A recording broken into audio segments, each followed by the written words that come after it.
Dark days ahead, everybody. Dark days ahead. That's according to U.S. men's soccer analyst in the United States, Alexi Lalas. Says that the United States men's national team is in dire straits in World Cup qualifying. You know what that means, everybody, right? Grab your kids and your wife, head down to your doomsday bunker, stock up on food and supplies, wait out the impending apocalypse like something out of the movie 10 Cloverfield Lane, apparently.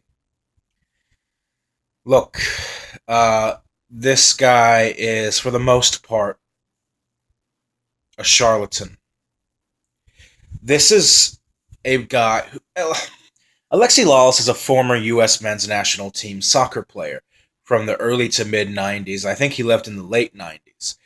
For over 10 years now, he's been a soccer analyst on ESPN, Fox Sports, and his analysis is often not very good. And what's more, this guy is known for saying things that are edgy and controversial, or maybe not even controversial, but certainly edgy and provocative. And he says things that he feels need to be said, you know. And he's one of the shining examples of how a lot of the so-called experts on, ESPN FC and Fox Sports, a lot of the time they don't really know what they're talking about. But here, I don't think he's coming from a place of ignorance. I just think he knows what he's doing. He knows that by what he's saying, he is drawing attention to himself. And honestly, that's what he wants. He wants more attention. He wants to stay relevant. The only thing people know him as is that one long-haired, redhead dude with a beard on the U.S. men's team back at the 94-98 World Cups, but that's it. So what am I responding to? Well, for those of you asking why am I making a video responding to Alexi Lalas, a few days ago, maybe it was a week ago, I'm not sure, he was on a commentating team and he went on a minute-long rant. You can look up the video on YouTube, through the Fox Soccer Twitter channels and also the American Outlaws Twitter channels. Literally, go watch that before you watch the rest of this video because it's just going to put things into better context so you'll understand what I'm talking about. And I swear the video is only 1 minute and 3 seconds long. But basically what he does is he calls out individual players in the U.S. men's national team like Michael Bradley, Josie Altidore, Clint Dempsey, Tim Howard, Christian Pulisic. And he's basically calling on the team to step up and stop playing like a bunch of soft, wimpy-footed, overly paid athletes because they owe it to us, the fans, and the growth of U.S. soccer, not to themselves. And I just want to say that I don't think this criticism is coming from a place of genuine concern. I think it's all just about the publicity. He's now gotten what he's wanted. He's gotten the attention, and everyone's saying, "Oh, look at what Alexi Lalas said about the U.S. men's national team." This guy is known for trying to steal the spotlight on any commentating team that he's a part of. That's why Michael Ballack, Fernando Fiore, all these guys can't stand him because he's always the one with the loud, rambunctious voice, the one who always has to get the last say, and he says something that he thinks is profound and enlightened and provocative. Now, to his own credit, sometimes, once in a while, he says things that make sense, and his predictions generally are not bad. But, I mean, you know that expression, a stopped clock is right twice a day? That pretty much applies to somebody like Alexi Lalas. He's like that one guy who is so profoundly lacking in self awareness and knowledge of the game that he's right on a few things without realizing that he's right. Back at the 2010 World Cup, I will give him credit for being the only analyst on TV, pretty much, at least in the US, who predicted the four semifinalists of the World Cup before the World Cup even started. And keep in mind, that World Cup in 2010 had Uruguay getting to the semifinals. Uruguay came out of the blue, out of nowhere, getting to the semis. Nobody saw that coming because remember, this was back at a time when Uruguay had just began their Renaissance period after being sort of in the shadows of world football for 3 decades. So this was the first time Uruguay had even gotten that far in a World Cup since 1970. And as we know now, Uruguay is a first-tier world-class team. I would argue they're a top 10 national side right now. But back then, in 2010, they weren't. They were not a world-class team. They were still in the rebuilding phase. That was just the beginning. To Alexi Lalas' credit, he had them getting all the way to the semifinals. His final was Netherlands versus Spain, although he predicted Netherlands would win. He was wrong about that, but he was the only soccer analyst in the U.S. to get the Final Four correct. And I think he was only one of two analysts to predict that the final would be between Netherlands and Spain. Ever since then, though, this is a guy who just talks on TV. He rambles on and on. And even if he was right in this case about the U.S. men's national team being in big trouble, I still would not give him credit for it. Number one, because it would be an obvious observation to make. And number two, I don't think for a second it would be coming from a place of genuine concern. The primary goal he had in mind when he said what he did was to turn heads. Like, what? What did Alexi Lalas say? Oh, that should get the players fired up. They're going to watch that video and they're going to be pissed. So this guy is all about him and his publicity. That's all that it is. That's all that it is.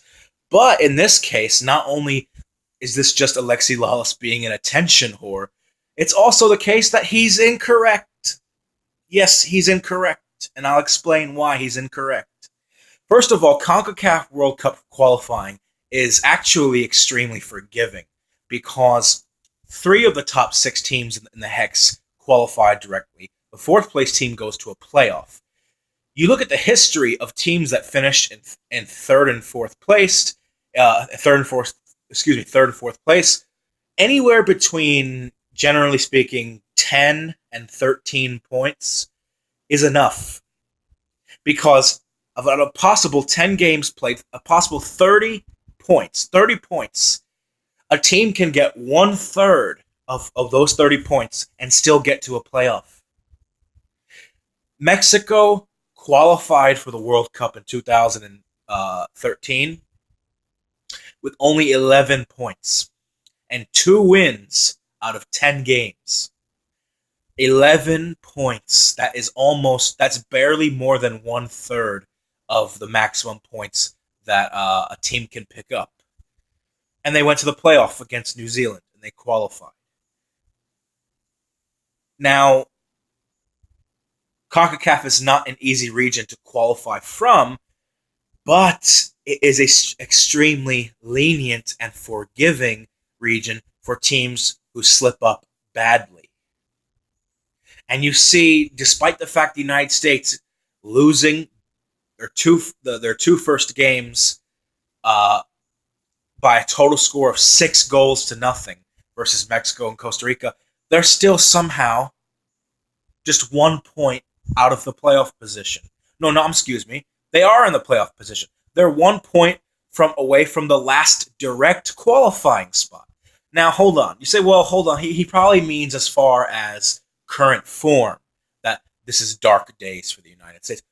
But Honestly, technically, no, because you have to put the US's losses into context.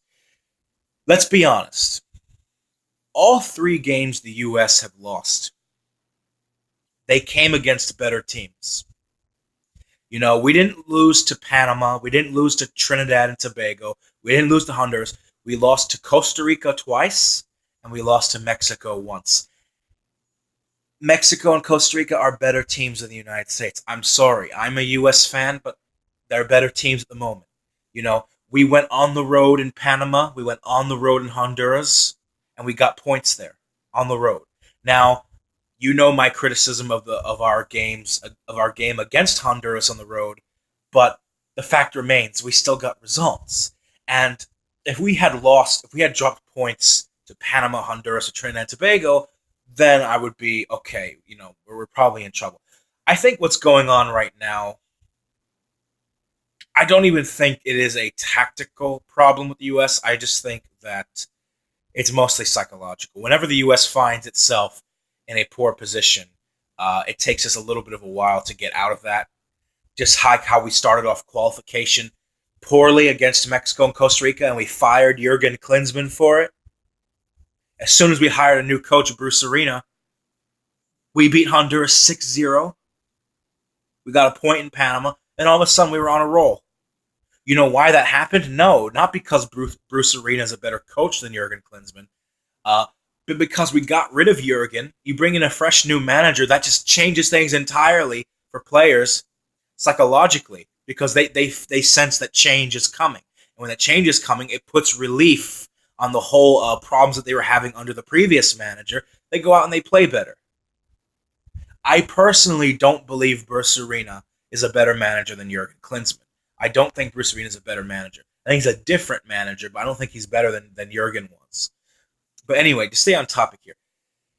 Look, anyone who tells you the U.S. soccer team is in dire straits right now, it's dark days ahead, they're either not putting things into context or they're trying to get headlines.